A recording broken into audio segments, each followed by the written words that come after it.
It started like a whisper, one of those small things that only a rancher notices. A ridge of freshly turned dirt, too uniform for any natural cause. I was walking the fence line with my dog, Scout, a golden mutt with a nose for trespassers. He stopped, tail stiff, staring down at a flag fluttering in the wind, orange, staked deep, marked with black letters, Utility Right of Way. I crouched and pulled it out, turning it over in my calloused hands. It was fresh. So fresh, the stake was still damp underneath. I didn't need to be a detective to know someone had been here within the last 24 hours. That stretch of land ran alongside my southern pasture, where my cattle grazed in peace.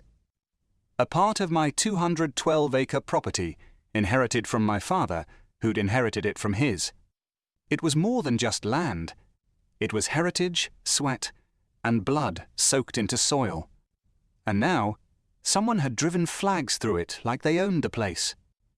I climbed on my ATV and drove toward the tree line.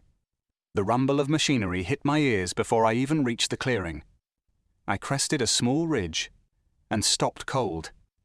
3 yellow backhoes were digging. Dirt flew. Pipes lay stacked like bones beside the trench. Workers in vests and hard hats shouted over the roar of diesel engines. It was a full-on utility installation on my land. I parked and stormed down the hill, boots crunching over broken earth. The first guy to see me was a short, clipboard-holding man in sunglasses. He smiled like this was all a formality. "You the property owner?" he asked. "Jack Claymore. This is my ranch. Want to explain why the hell you're digging through it?" He blinked, almost confused that I didn't already know. "We're laying down the main water pipeline for Silver Rock Estate, sir. Clearwater Utilities subcontracted us. We've got the HOA's permission, should be all filed legally." "Show me. Show me." He handed me a form that looked official. Signatures, maps, blue ink stamps. I scanned it quickly and frowned. "This is a copy of your agreement with the HOA. Nowhere on here does it say anything about permission from me. You got a permit from the county? You got a court order granting you right of way?" Silence. He adjusted his sunglasses. "I mean, you were told wrong." I gave them 1 hour to stop work and vacate the property. Then I took photos of everything: the stakes, the machinery, the trench. Scout barked the whole way back to the house, as if even he could sense how wrong it all was. When I got home, I called the county clerk's office and spoke to a woman named Dana, someone who'd known my family for years. "Nope," she said, after pulling records. "There's no easement filed through your land, Jack. Nothing recent. Last document on file is your deed renewal from 5 years ago." So that was that. The HOA had bulldozed right into my ranch with no legal authority. And they thought they'd get away with it. I drove down to the HOA's main office the next morning. It was a modern building with too much glass and not enough soul, nestled between identical rows of picket-fenced houses and plastic playgrounds. Inside, everything smelled like air freshener and artificial politeness. I asked for the HOA president and was directed to a sleek little conference room where a man named Bradley Witherspoon greeted me with a practiced grin. "Mr. Claymore!" Always a pleasure to meet a local landowner. "Cut the charm," I said. "You sent men to lay pipe through my land without permission. That's trespassing, and if they don't stop, the sheriff will be involved." Bradley glanced at the folder in front of him, flipping pages like he wasn't really reading them. We were under the impression that Clearwater had secured the necessary access. They didn't. And you didn't either. "Well, this must be a misunderstanding." "No," I said, leaning in, voice firm. "This is theft." Bradley's face stiffened for a second. Then he put on his smile again. "Surely there's a way to resolve this amicably. Perhaps we can offer a small compensation. You think this is about money?" I stood up. "This is about land. About respect. I don't care how many fancy neighborhoods you build. You don't take from a man what's his." I left him speechless and walked out. That night, I called my lawyer A no-nonsense woman named Karen Dyson who'd fought eminent domain cases before. She read the documents I sent her, laughed once, and said, "They're screwed." But I wasn't done yet. I started investigating why they wanted that pipeline so bad. Turns out, Silver Rock Estates had massively overbuilt without properly upgrading their water infrastructure. They needed my land because the water source their original system relied on Silver Creek had dried up 2 years ago. They were siphoning from an old well downstream that barely served the population. And here's the twist. I owned the riparian rights to the only active spring feeding that entire watershed. They didn't just want to cross my land. They needed my water. And they thought they could dig through without me noticing. It wasn't just disrespect. It was desperation, and I smelled blood. I knew right then, this wasn't going to end with a cease and desist. No, this was going to be war. And I was going to win it. A week after confronting the HOA and halting their construction crew, I was back in the county courthouse with Karen Dyson, my lawyer. She wore a grey blazer and carried a black binder thick with evidence. The plan was simple strike at the core of their illegal pipeline, water rights.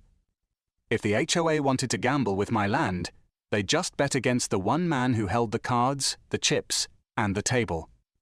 Karen and I sat down with the County Water Board for a private review of ownership documentation. The key?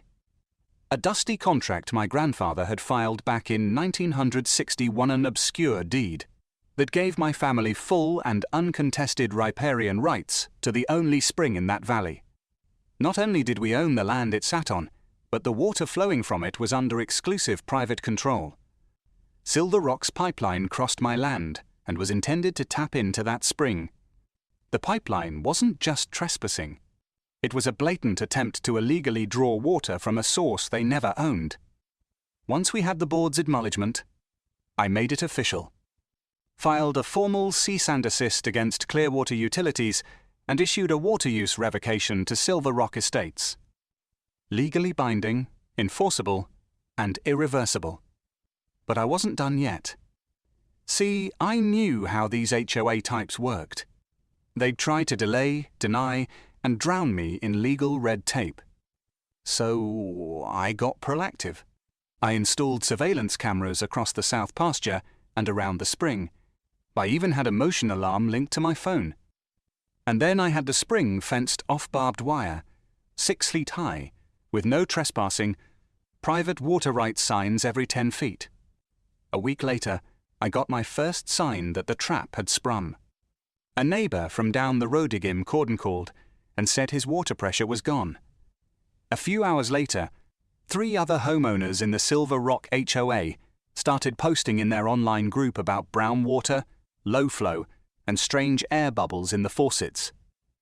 I sat on my porch, sipping coffee with Scout by my side, reading every complaint like poetry. By day 3, the HOA had a full-blown crisis. Toilets weren't flushing, showers sputtered, and landscaping contracts were being cancelled because there was no irrigation. You see, the HOA had secretly already connected their community system to the illegal pipeline, assuming it would be operational by the time anyone noticed. They underestimated how fast I'd act turned, how dangerous it is to cross a man with Navy discipline and rancher grit. Bradley Witherspoon, HOA president, left me a voicemail that sounded like a man unraveling. "Mr. Claymore, we need to talk. The community is facing a serious issue. Surely we can come to some agreement. You're hurting a lot of people here." "No, Bradley. You hurt them by playing dirty and thinking no one would call your bluff." I called back, calm and cold. "You trespassed, Bradley. You stole. You lied. If your residents are suffering, it's because of you. Don't blame me for enforcing the law." He tried to argue, so I hung up. Meanwhile, Karen filed a lawsuit demanding compensation for land damage, unauthorized utility development, and water diversion without consent. We had drone footage, time-stamped photos, and a signed affidavit from a construction worker who confessed he was told the rancher wouldn't care. The lawsuit hit them like a wrecking ball. Their insurers refused to cover liability because of the lack of proper permits. The construction company backed out. Clearwater Utilities, to avoid being complicit, admitted they'd relied entirely on HOA-provided access claims without verifying them. Within a month, the Silder Rock HOA was drowning in complaints, legal fees, and water shortages. But the crown jewel came 2 weeks later. I bought the adjacent plot of land 40 acres the HOA had assumed would be their next phase of development. What they didn't know was that this plot also included the only alternate route to a second spring they were eyeing as a backup. I bought that spring too. Outright. I didn't need the water. I just needed the leverage. And then I made them an offer they couldn't refuse. At a community emergency meeting, the homeowners were panicking. They'd started using bottled water for everything. Elderly residents were threatening to sue the HOA board. Landscaping across their pristine neighborhood had withered to brown husks. The fire department had raised concerns about hydrant reliability. That's when I showed up, uninvited. Karen walked in beside me, holding a thick folder labeled Water Settlement Terms. I stood at the podium in that HOA clubhouse and addressed the crowd. My name is Jack Claymore. I'm a rancher, a veteran, and the rightful owner of the land your HOA stole from. I also own the springs you depend on. I came here tonight to offer you a choice. I laid out the terms: immediate compensation for damages, a written public apology from the HOA board, and a 20-year lease agreement where I'd sell them spring water at a fair but firm rate. Failure to comply would mean no water, no pipeline, and further litigation. People in the crowd began clapping before I was even finished. By the time I left, Bradley Witherspoon was no longer HOA president. The board resigned. A new interim leadership was voted in people who cared about doing things legally. And me? I walked out of that building like a man who'd just defended his castle. They tried to dig through my land. They ended up buried by my trap.